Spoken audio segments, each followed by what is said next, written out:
Hey, Dr. Forret, how are you? Hi, doing all right. Yourself?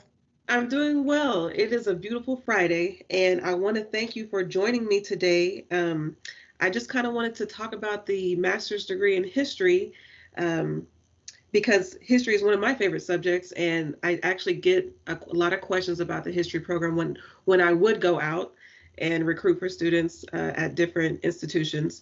So I kind of just wanted to ask you some questions and kind of get your insight. I know that you're the program director. So you kind of see firsthand what it looks like for students' applications to come through. So just kind of let me know what you're looking for and some information behind the program, and you have a PowerPoint for me to just kind of help guide me. I do. I can share that with you here, if Okay. all is agreeable. All So right. I'm Can gonna you kind of can you just see let that? yeah, it looks great. I'm gonna just let you go for it, and you just kind of educate me on this program so I can educate other people. Okay. Well, I'll hit a few of the major issues that people tend to have questions about, first of all, and whatever else I don't touch on, you're free to ask about, and I'll answer those questions the best that I can. But one of the questions I get a lot is, what can I do with a master's degree in history? Isn't that just teaching? And well, education is certainly part of that. A lot of our MA students are social studies teachers in area schools, or plan to do that once they finish up their master's degrees. Some go straight through after they finish up their bachelor's degrees, but many of them are also non-traditional students who come back to us after being out in the workforce for a good number of years. So we have, a wide range of students in the program. But beyond that, we also have our graduates who get jobs in museums. We have some in the local museums, here in the Beaumont area. But otherwise, historical societies, uh, working in archives, historical preservation, that whole field.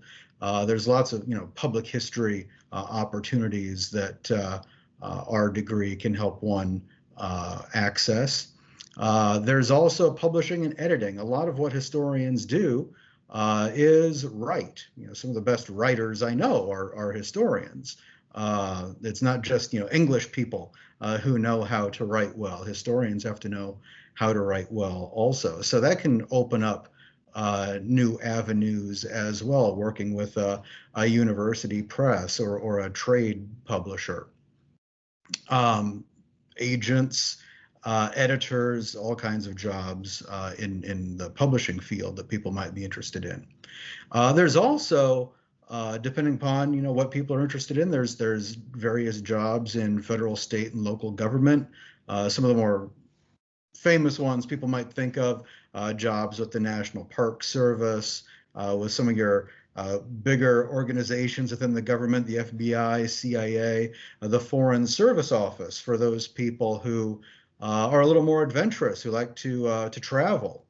We actually have a lot of graduates I know of who've ended up teaching overseas too, and maybe they didn't do the foreign service thing, but they did teach, but they went abroad to do it, to teach English overseas, some in China, in Korea, and they get to see a different part of the world that way.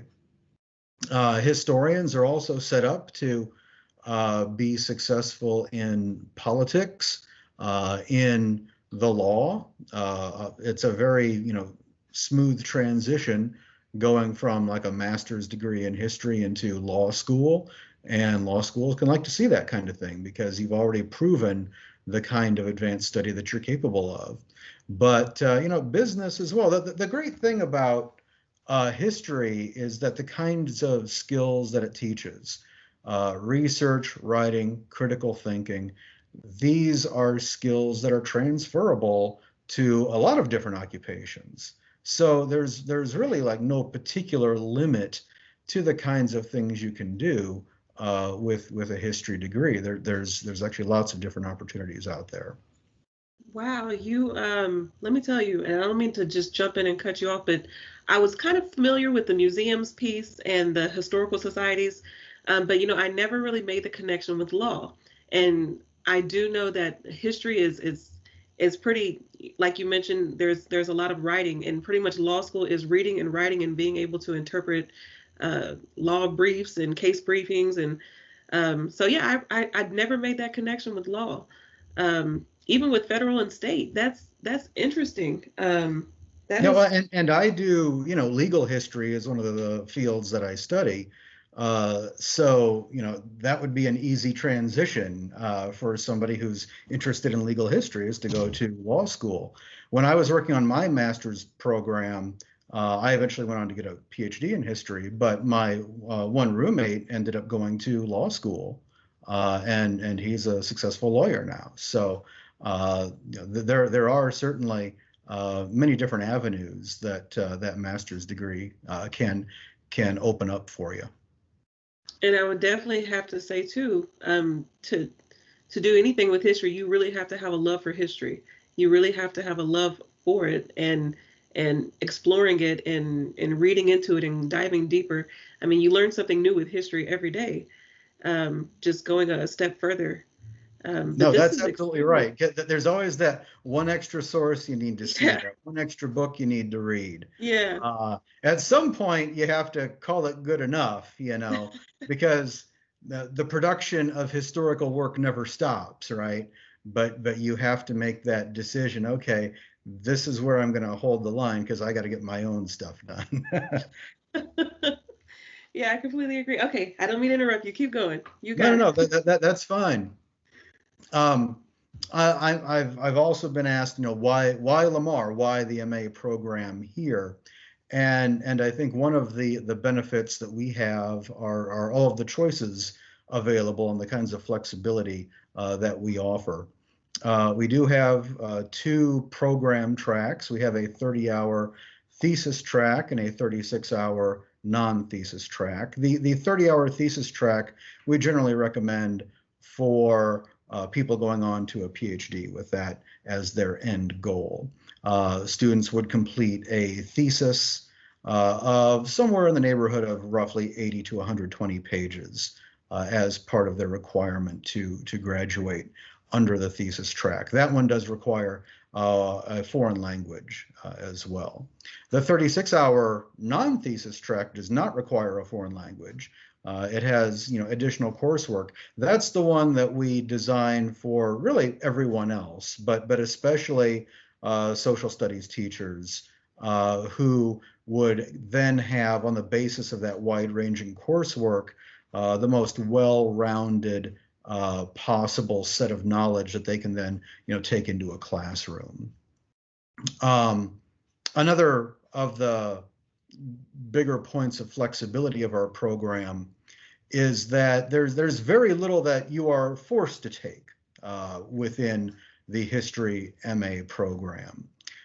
There are certain MA programs where you enter that program and exactly the 10 or 12 courses you're going to take, and that is not the case with us. Everyone who enters the program has to take the History 5300 historiography course. That's the one required course for everybody. And then if you're in the thesis course, you do have to take History 5390 and History 5391. Those are just the two thesis courses where you're actually actively working on writing that thesis. But in between, all of those other courses are electives. You get to pick and choose from what the offerings are. And you can work through the program pretty much at your own pace. You can attend full-time if you want. You can attend part-time if you want.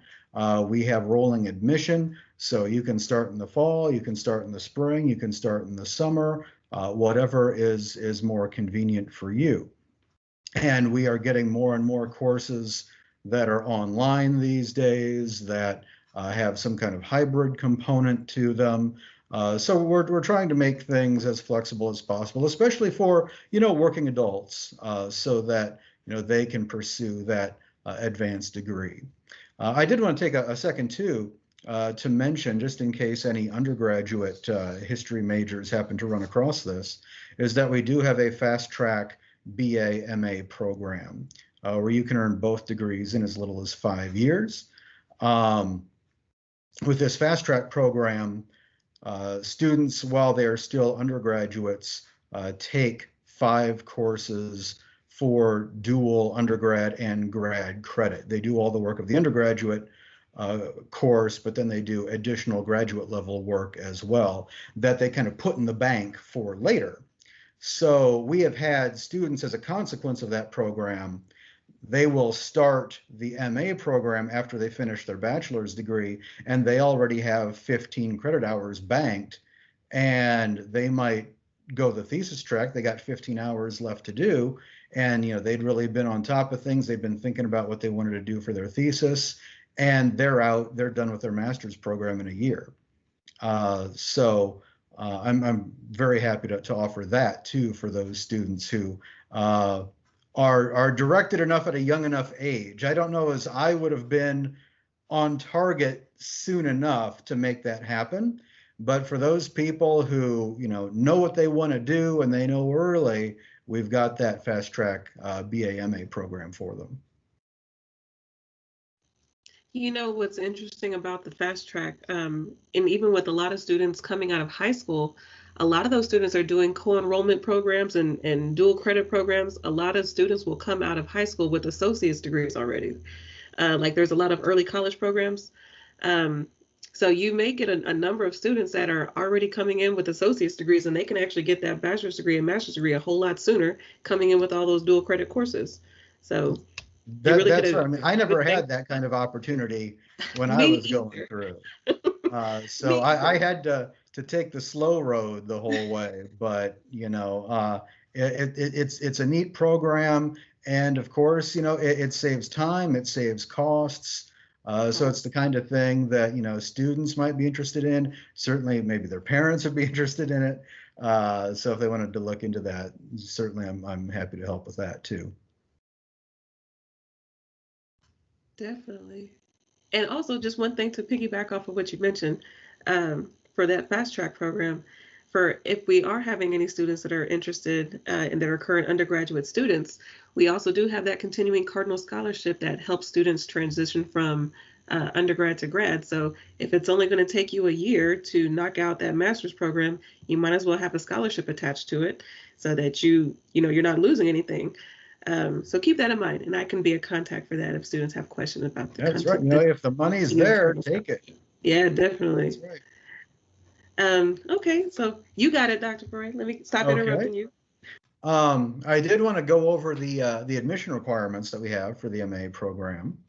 Minimum 3.0 undergraduate GPA on a 4-point scale. We do require a certain minimum level of background coursework. This has been reduced over the years. It used to be quite substantial, but it's much more reasonable now. 1 year of U.S. history, the history 1301, 1302. And if you've had Texas history, that can actually substitute for one of those 2 courses. That 1 year of U.S. history is part of Lamar's core anyway, so that is not a difficult thing for the students who already have their bachelor's degrees from Lamar. We do ask that people take a course in historical research, in learning how to do the research and writing that goes along with history, so they don't get kind of thrown to the wolves in the MA program. You should have some kind of background in that. And then any other one upper division history course at the 3,000 or 4,000 level, US or non-US, a world history course of some sort, that doesn't matter, just so we know that they've had some exposure to something beyond the survey. And of course, if students don't have all that background coursework, it is possible to admit them with post-bac status. So while they are completing those courses, they can still take up to 2 graduate courses concurrently while they're doing that. So there's the coursework that we look for. The GRE is required by our department. Although if there is anyone out there who already has an advanced degree, that GRE will be waived. We have had over the years people who are lawyers come and get a master's in history just because it's something they've always enjoyed. So if they have that JD degree, well, they've already proven themselves to be capable of earning that advanced degree. So we waive the GRE in a case like that. The only other things we require that would be sent directly to the graduate director, 2 letters of reference from people familiar with your work, and a sample of academic writing, just so we can see, where you are and what you're all capable of. So that's really all there is to it in terms of the admission requirements. Of course, admission, of course, always begins at applytexas.org. Although I generally encourage prospective applicants to talk to me beforehand, before they fill out that application, just to make sure that they're filling it out for the right time, for the right semester, that they wouldn't apply, too early for what their plans were. And does your program take students year round, like they can start spring, summer, fall? Yep, it's rolling admissions, spring, summer, fall admissions. We will take people all year long. Okay. Just to kind of piggyback off what you mentioned, you have the admissions requirements here. So I kind of wanted to talk about the admissions process. So as you mentioned, Apply Texas would be the first step. You would want to go to Apply Texas and create your profile and submit your application for this program. And you would, of course, select the semester. If you actually need like step-by-step assistance in terms of how to fill out the Apply Texas application, I actually have a how-to video. It's on my signature page, and it's also on my, I have it on everything, but it's also on our visit page, lamar.edu/visit. And it's also on our graduate admissions page. It's a step-by-step. I go step-by-step in how to apply for any graduate program. So with that in mind, once you complete your application, you will receive a letter from the admissions office stating what transcripts that we need. So we'll need all four-year university college transcripts. We don't need community college transcripts because we don't need the community college transcripts in order to render a decision. So if you took a history class or a government class at a 4-year institution, we would still need that transcript.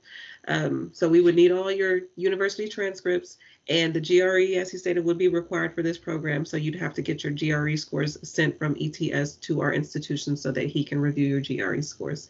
So from there, the university is pretty much, they've got everything that they need. The university simply needs the transcripts and the GRE scores, and everything else listed here, the letters of reference and the writing sample, would go directly to the program director. And his information is also on the the History Master's program page, to where you could send it directly to him as well. That's all accurate. That is accurate. Oh, keep going here. Oh, that's the end of my slideshow, actually. So, okay, great. I can X out of this, and if you just wanted to ask any other questions that you happen to have, I would be. You covered a lot. You really took a lot of my questions. Because, I know a lot of graduate students focus on, what can I do with this degree? And you really, in a wonderful way, just laid that out for any student that would be interested. Another thing that graduate students are concerned with are hours, the availability of the courses during the day, whether it's online, and you were perfect in explaining that.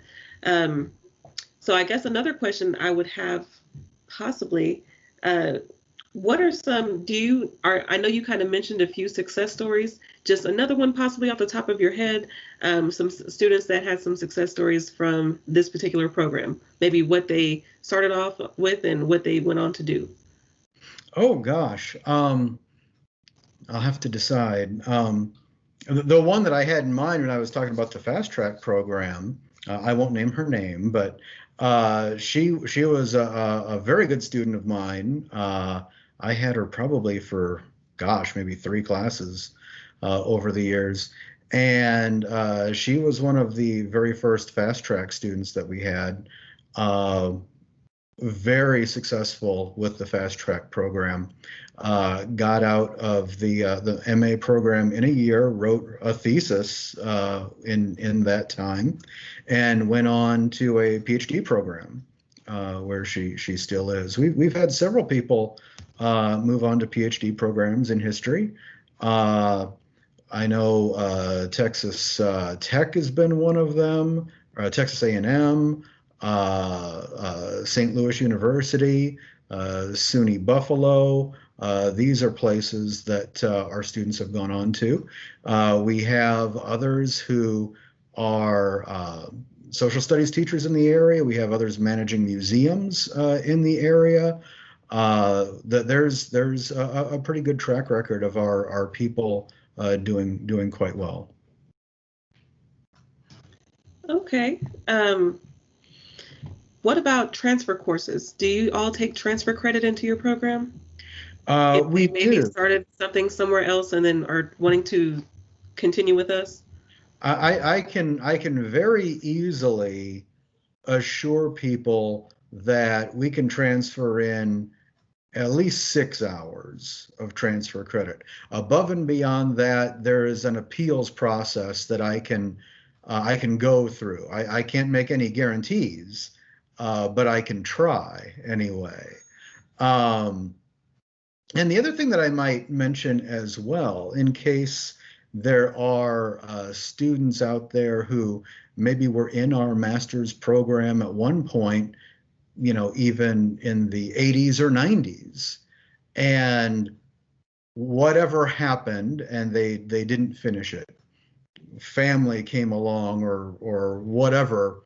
Uh, if you're at a point in your life now and you've always wanted to finish that degree, come talk to me because there is a process in place where we can go back, we can look at the courses that you took, and we can recertify those courses despite the delay, and then fill out the proper paperwork and set you back on track to getting that master's degree. Because I mean, I've had people do that before who they took courses in the 80s and early 90s and they finished everything but the thesis. And then there was a job opportunity here or some family issue or whatever. They finished everything but that thesis. Come on back. We can still make that degree happen. Yeah, that's interesting. I have a few friends in mind that still need to finish up degree programs, and a lot of those other universities um, are not very receptive to trying to work with students. So I can appreciate with this particular program trying to work with students to help them achieve this goal. So that's amazing. Well, that's always been one of my favorite parts of the commencement ceremonies that we have at Lamar, is when like the president will have like all the graduates stand up and then have them sit down, if you completed your degree in 4 years or less, and then you go on and like, this is mainly for undergrads, I suppose, but you've always got an undergraduate who took 30, 35 years to complete their degree. Um, I mean, yeah, we'd like you to finish sooner than that, of course, but our program, certainly we understand that things happen. And if you want to come back and it's been a decade or two, that's fine. I am happy, and my colleagues in the department are happy to work with those people to get that degree. What is the fastest that someone has completed your degree? It would be that student who Oh yeah, did well the I guess fast yeah, track and did it in the yeah. 1 year.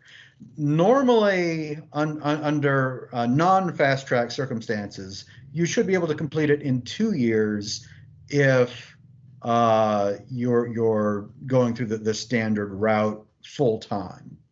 But again, you're not required to go full time either. And the graduate office really wants people to complete their degrees within 6 years. So if you took a course in the spring and a course in the fall, over that whole period of time, that would be quite doable. And one last question. How big are your classes? I know that some of the bigger programs, even for their master's programs, of course, we hear about all the horror stories with the undergraduate programs where it's like 100 to one professor, or maybe like 1 to 2 teaching assistants or whatever. So what about your graduate program? Like what is the ratio, teacher to student or instructor to student? I don't know as I can give like a specific figure, a ratio like that, but I will say that in our department, uh, we offer a small number of fully graduate courses, and those graduate only courses will have small numbers of students in them, maybe 5 or 6. But then the rest of them, we combine them, they're the split courses with the undergraduates and graduates in the same classroom. So you might have a couple of graduate students in a class with 18 undergrads, but then the professors meet with the graduate students separately outside of class to do the graduate component of the work. And of course, they have different assignments to complete and things of that nature. But here is the thing that I should stress is that with our master's program in history, no one sneaks through. We know who you are. You will get very personal attention because our program is small enough. We know all of our people. Like by the time it's over, like we know who your family is. We know how long you've lived here. We know more about you than maybe you think we even should, because we've just been sharing that kind of stuff in class, and we get to know each other, and forge those kinds of relationships between the professors and the students. That's really one of the real hallmarks, I think, of the relationships between professors and students in the MA program. Yeah, that's awesome. You said a lot there. Um, and that's an interesting dynamic too, to have the two types of students in the classroom to kind of just get a different take on a historical perspective of something. And even though they may be different in fairly short difference in years, but that level of academia, it kind of it's a different dynamic, and that's very interesting. Well, So and the difference in years may not even be small. I mean, we have had students in their 60s, 70s before. But I think that dynamic actually enriches the experiences of both by having, you've got some 20-year-olds in there, and then you've got, the range of non-traditional age students in there as well, and the kinds of real world experience that they bring, because we get, people who are veterans, people who have run their own business for a number of years. We have people who are retirees, because I hear a lot, man, I've always loved history, but I did this with my life, but history's always been my passion. This is what I really wanted to do. So now I have the chance to do that. So we get a lot of people like that. So they can bring a lot of that kind of enthusiasm to the classroom as well, to augment the kind of experience that they have to share. and let me just say, I said that when we started. I said, like, hey, I love history, so let me get this going. I've always loved history. It's always been growing up, all high school, elementary, just always loving social studies and always loving history courses and taking AP classes.